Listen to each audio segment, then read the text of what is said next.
وعن المغيرة بن شعبة رضي الله تعالى عنه قال إن النبي صلى الله تعالى عليه وسلم توضأ فمسح بناصيته وعلى العمامة وعلى الخفين رواہ مسلم۔ حضرت مغیرہ بن شعبہ رضی اللہ تعالیٰ عنہ روایت فرماتے ہیں رسول اللہ صلی اللہ علیہ وسلم نے وضو فرمایا اور آپ نے اپنے پیشانی مبارک کے بالوں پر مسح فرمایا اور اپنے امامے پر مسح فرمایا اور خفین پر۔ یہ واقعہ سفر کا ہے۔ آپ صلی اللہ علیہ وسلم سفر میں تھے، آپ نے وضو فرمایا، اس کے بعد آپ نے آپ کے سر مبارک پر امامہ شریف تھا، دستاری شریف، آپ نے اس وقت سامنے والے حصے پر مسح فرمایا۔ اس طرح سے آپ نے اس حصے پر ایسے مسح فرمایا، دست مبارک پھیرا اس پر، پھر آپ نے یوں کیا، پورے امامہ شریف کو پھر درست کر لیا۔ دو باتیں ہو گئی۔ پھر آپ نے اس کے بعد اپنے جو آپ کے خف پہنے ہوئے تھے چمڑے کا موزہ، اس پر آپ نے ایسے مسح فرمایا۔ اب اس میں تین چیزوں کا تذکرہ ہے۔ ایک تذکرہ ہے کہ آپ نے پورے سر مبارک پر اس وقت مسح نہیں فرمایا۔ اصل عادت شریفہ کیا تھی؟ اصل عادت شریفہ پورے سر مبارک کا مسح فرماتے تھے۔ امامہ شریف اتار کے کسی کے ہاتھ میں دیتے تھے، یا اگر اپنے دولت خانے میں ہوتے تھے تو کسی جگہ رکھ لیتے تھے۔ یہ اصل عادت شریفہ یہی تھی۔ اس موقع پر آپ نے سامنے والے حصے پر مسح فرمایا، ایسے تھوڑا سا یوں کیا، اس کے بعد پھر درست کر لیا آپ نے امام شریف کو۔ آپ دیکھنے والے نے دیکھا کہ کچھ تو مسح ہوا سر مبارک پر اور کچھ مسح ہوا کس پر؟ امامے پر۔ لیکن دستار کے اوپر، امامے کے اوپر مسح کرنے کا کوئی قائل نہیں ہے۔ ظاہر سی بات ہے، اگر کوئی پھر یوں ہی کرے گا مسح، پھر تو مسح ہونا چاہیے، لیکن نہیں ہوتا۔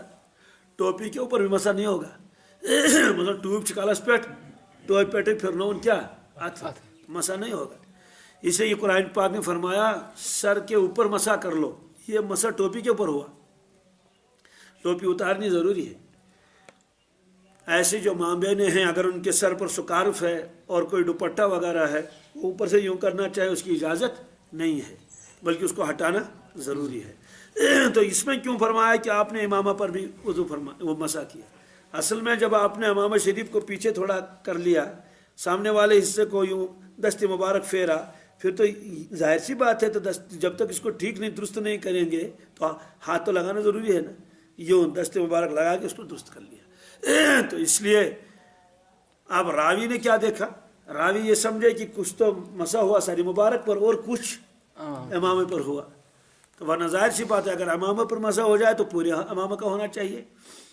تو امامے کے اوپر، ٹوپی کے اوپر، سکارف کے اوپر، دوپٹے کے اوپر مسح جائز نہیں ہے۔ اب سوال یہ ہے کہ مسح کتنا فرض ہے؟ یہ اصل مسئلہ ہے۔ قرآن پاک نے فرمایا وَامْسَحُوا بِرُؤُوسِكُمْ، اپنے سروں کا مسح فرماؤ، مسح کر لو، تو اس میں سر فرمایا۔ تو اس روایت نے اس قرآن پاک کی اس آیت کی گویا کی وضاحت کر لی۔ 1/4 فرض ہے، 1/4 فرض ہے۔ آپ اردو کتاب دیکھ لیجئے، پڑھ لیجئے، اس میں لکھا ہوگا وضو میں 4 فرض ہیں۔ چہرے کا دھو لینا، بازوں کا دھو لینا کوہنیوں سمیت، چوتھائی سر کا مسح کرنا، اور دونوں پاؤں کو ٹکنے سمیت دھونا۔ یہ کتابوں میں رکھا ہے۔ یہ چوتھائی سر کیوں لکھا ہے وہاں؟ پورا سر کیوں نہیں لکھا ہے؟ وہ اس لیے ہے کہ چوتھائی سر کا مسح کرنا فرض ہے۔ کیا ہے؟ اس سے کم اگر ہوگا تو وضو ہی نہیں ہوگا۔ پورے سر کا مسح کرنا یہ سنت ہے، یہ، اور اگر پورے سر کا مسح کرنا فرض ہوتا تو اللہ کے نبی صلی اللہ علیہ وسلم 1/4 پر مسح کیوں فرماتے؟ تو پورے سر مبارک پر کر لیتے۔ تو یہ اس روایت، اس آیت کی وضاحت کرنے کے لیے آپ نے ایسا کیا کہ سر مبارک پر جتنا فرض تھا اتنا پورا کر لیا، یہ بتانے کے لیے اتنا تو فرض ہے، اتنا تو۔ دوسری بات یہ ہے کہ اس وقت امام شریف آپ کے سر مبارک پر تھا، اس لیے پورے سر مبارک کا مسا آپ نے اس وقت نہیں کیا. تو یہ بتانے کے لیے، حالانکہ اس وقت بھی سر امامہ شریف دوسرے کو دے سکتے تھے، آپ لے لیجیے، اس کو رکھ لیجیے، لیکن آپ نے دیکھا کہ مجبوری کی حالت میں اگر آدمی صرف 1/4 کا مسا کر لے گا تو کافی ہے. یہ آپ نے فرمایا. وہ علی الخفین، خف کس سے کہتے ہیں؟ یہ مسئلہ تو بہت زیادہ ہے آج کل. وہ یہ ہے کہ اصل تو ہے پاؤں کا دھونا. قرآن پاک فرمو وَأَرْجُلَكُمْ إِلَى الْكَعْبَيْنِ کہ کھور چھلیو سے گوڑ ہیتھ تات من گژھِ نہٕ کانٛہہ رَس ہوٚچھ روزٕنۍ کِہیٖنۍ. اصل تو قرآن پاک کا حکم تو وہی ہے، لیکن اللہ کے نبی صلی اللہ علیہ وسلم نے چمڑے کے موزے کے اوپر یا جو چمڑے کی طرح ہو جیسے ریگزین وغیرہ جس میں پانی نہ چھنے، اس پر وضو مسح کرنے کی اجازت دی ہے. حضرت امام ابو حنیفہ رحمۃ اللہ تعالی علیہ پہلے فرماتے تھے کہ بھائی پاؤں کو دھونے ضروری ہے. پھر حضرت فرماتے ہیں کہ اگر 70 صحابہ کی روایتیں میرے پاس پہنچ گئی. کتنی؟ 70. اور بالکل ایسا جیسے دوپہر کا سورج، تب جا کے میں قائل ہوا اس بات کا کہ ہاں خف پر مسح جائز ہے. تو خفی پر مسح ہونا چاہیے. خف کے علاوہ جو اونی سوتی یہ موزے ہوتے ہیں ان پر مسح کی اجازت نہیں ہے. اس مسئلے کے اوپر پاکستان کے شیخ الاسلام اور چیف جسٹس مولانا مفتی تقی صاحب عثمانی دامت برکاتہم نے مستقل کتاب لکھی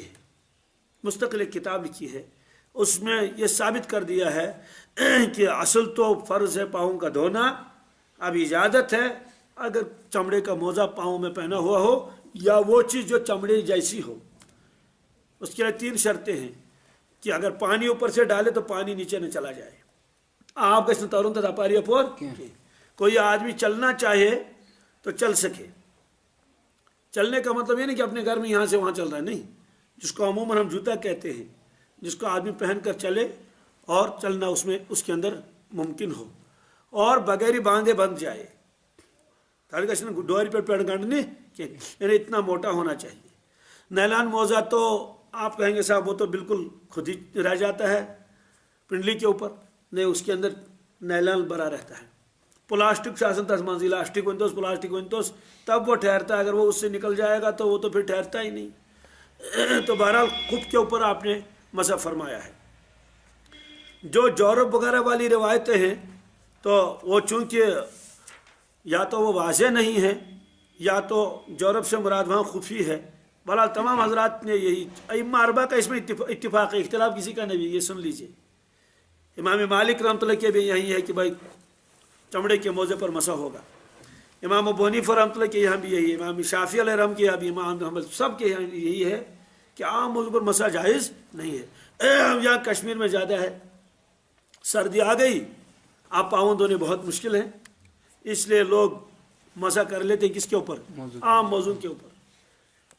اگر کسی بھی امام کے نزدیک جائز ہوتا تو اولاً تو اپنے امام کو چھوڑ کر دوسرے کے قول پر عمل کرنا یہ تو آدمی کے گویا کی سہولت کی وجہ سے ایسا کر رہا ہے، لیکن اس میں تو اجازت ہی نہیں کسی کی. ائمہ اربعہ اس پر متفق ہیں. اور جو حضرات آج کل اس پر زور دیتے ہیں کہ بھائی مسح جائز ہے، مسح جائز ہے، ان کی کتابوں میں ان کے بڑوں نے لکھا ہے کہ مسح جائز نہیں ہے عام موضوع پر. اس لیے اس کا بہت خیال رکھنا چاہیے، اپنی نماز کو خراب نہیں کرنا چاہیے. خاص طور سے اماموں کو چاہیے کہ وہ بالکل موضوع کے اوپر مسح نہ کریں، اس لیے کہ امت کی نماز کا مسئلہ ہے.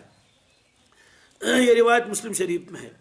بہرحال اس میں یہ فرمایا کہ آپ صلی اللہ علیہ وسلم نے وضو فرمایا اور اس کے بعد سر مبارک کا مسح فرمایا، لیکن ناسیہ کہتے ہیں اس سامنے والے حصے کو، ناسیہ کہتے ہیں سامنے والے حصے کو. تو 1/4 یہ بن جاتا ہے. سر کے اگر پورے حصے مانے جائیں تو 4، یہ سامنے والا حصہ 1/4 بن جاتا ہے. اور خفین پر آپ نے مسح فرمایا ہے. تو خفین کے علاوہ آپ کو اس کی اجازت نہیں دیتا ہے. یہاں کشمیر میں حضرت مفتی نذیر صاحب نے اس پر کتاب لکھی، موضوع کے اوپر مسح کرنے کا شرعی حکم. اس میں سارے دلائل جمع کر لیے. اس کے اوپر کسی شخص نے اعتراض کیا اور اس پر اس نے کتاب لکھ دی اس کے مقابلے میں.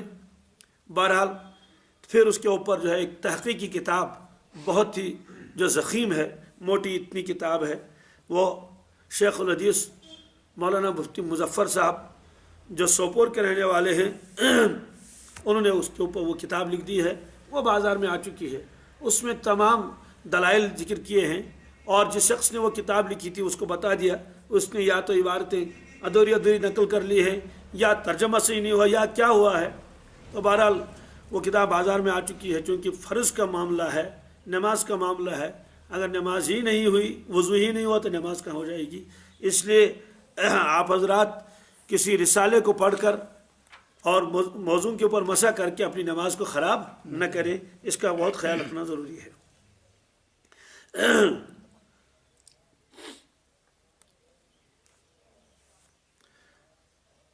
آگے روایت ہے حضرت عائشہ صدیقہ رضی اللہ تعالی عنہا کی، فرماتی ہیں کان النبی صلی اللہ علیہ وسلم یحب التیمم ما استطاع فی شأنہ کلہ فی طہورہ وترجلہ وتنعلہ، متفق علیہ۔ یہ روایت بخاری و مسلم دونوں میں ہے۔ ام المومنین حضرت عائشہ صدیقہ رضی اللہ تعالیٰ عنہ یہ فرماتی ہیں کہ رسول اللہ صلی اللہ علیہ وسلم کو دائیں جانب زیادہ پسند تھی۔ کیا؟ دائیں طرف سے شروع کرنا پسند فرماتے تھے۔ کیسے؟ جیسے کوئی چیز تقسیم کرنی ہے تو دائیں طرف سے تقسیم کرتے تھے۔ آج بھی ایسا ہی ہے، مشائخ نے یہی سکھایا ہے، آپ اشکنجائی جن واریہ آسن تو دشن دشنی ہو، کوئی چیز تقسیم کرنی ہو تو دائیں طرف سے تقسیم کرنا چاہیے۔ اور فرمایا فی شانی ہی کلی ہی، تمام امور میں آپ یہی پسند فرماتے تھے، کیا کر لیں؟ دائیں طرف سے شروع کر لیں۔ پھر آگے آپ نے فرمایا فی طہوری ہی، وضو میں بھی آپ دائیں طرف کو پسند فرماتے تھے۔ دائیں کا مطلب کیا ہے؟ وضو بنانا ہے تو پہلے دایاں ہاتھ، پھر بایاں ہاتھ، دایاں پاؤں بایاں پاؤں۔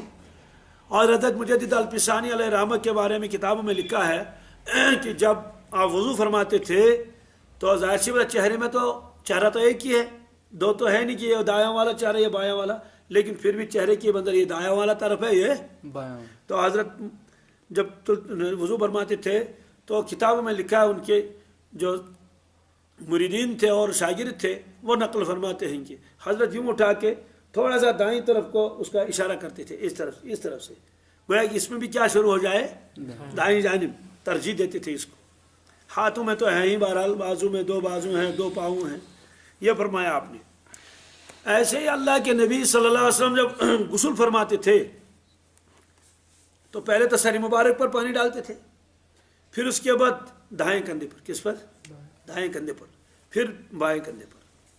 یہی حکم آج بھی ہے کہ اگر غسل دینا ہو کسی کو، خود غسل کرے تو یہی ذہن میں رکھے کہ پہلے تو سر پر پانی ڈالے، آہستہ آہستہ آہستہ سے وہ پورے بدن پر جہاں تک پہنچ جائے، اس کے بعد دوسرا مگا اٹھا کے دائیں طرف سے کیا کر لے؟ شروع کر لے، پھر بائیں طرف کو ڈال دے۔ یہی حکم ہے مردے کا۔ مردہ سے اگر غسل دمو، اس میں بھی یہی ہے، پہلے اس کا وضو بنایا جائے، وضو بنانے کے بعد اس کا جو ہے وہ سر دھو لیا جائے جیسے زندہ غسل کر لیتا ہے، اس کے بعد اس کی دائیں طرف کو پانی ڈال دیا جائے، بائیں کروٹ پر کھڑا کریں گے اس کو اور دائیں جانب کیا کر لیں گے؟ پانی ڈال دیں گے، پہلے دایاں کندھا دائیں طرف پھر بائیں طرف۔ تو یہ فرمایا وہ ترجل ہی، ترجل کے معنی کنگا کرنا۔ تو فرماتی ہیں حضرت عائشہ صدیقہ رضی اللہ تعالیٰ عنہا، جب اللہ کے نبی صلی اللہ علیہ وسلم کنگا کرتے تھے اپنے موئے مبارک پر، سر مبارک پر، تو دائیں جانب سے شروع کرتے تھے۔ کہاں سے؟ تو اس میں بھی دائیں جانے والی، دائیں طرف سے شروع کرتے تھے۔ ترجل، ترجل کے معنی آتے ہیں کنگا کرنا۔ تو آپ یہ نہیں فرمائے کہ سر مبارک کے اوپر کنگا کرتے تھے یا داڑھی، ظاہر سی بات ہے کنگا تو یا تو آدمی سر پر کر لیتا یا تو کس پر؟ داڑھی پر۔ اس نے فرمایا دائیں طرف کو آپ پسند فرماتے تھے، تو معلوم ہوا کہ سر مبارک پر تو دائیں طرف کو شروع کرتے تھے، پھر بائیں طرف۔ ایسے داڑھی مبارک پر بھی جب کرتے تھے تو شروع کرتے تھے کہاں سے؟ دائیں کی طرف، پھر بائیں طرف کر لیتے تھے۔ وَتَنَعُّلِهِ، تنعل کے معنی آتے ہیں جوتا پہننا، نالین اسی سے ہے۔ نال کہتے ہیں عربی میں جوتے کو، کس کو؟ جوتے چپل کو نال کہتے ہیں، اسی لیے اس کو کہتے ہیں نالین۔ کیا کہتے ہیں؟ کہتے ہیں نالین مبارک۔ تو یہ ہے جو چیز جوتوں میں، پاؤں میں پہنی جاتی ہے اس کو نال کہتے ہیں عربی میں۔ تو تنعل کے معنی آتے ہیں جوتا پہننے میں بھی آپ دائیں جانب کو پسند فرماتے تھے۔ جوتا ہو، چپل ہو، پہلے دائیں پیر اس میں ڈالتے تھے، پھر بایاں پیر۔ یہی حکم آج بھی ہے کہ سنت یہی ہے۔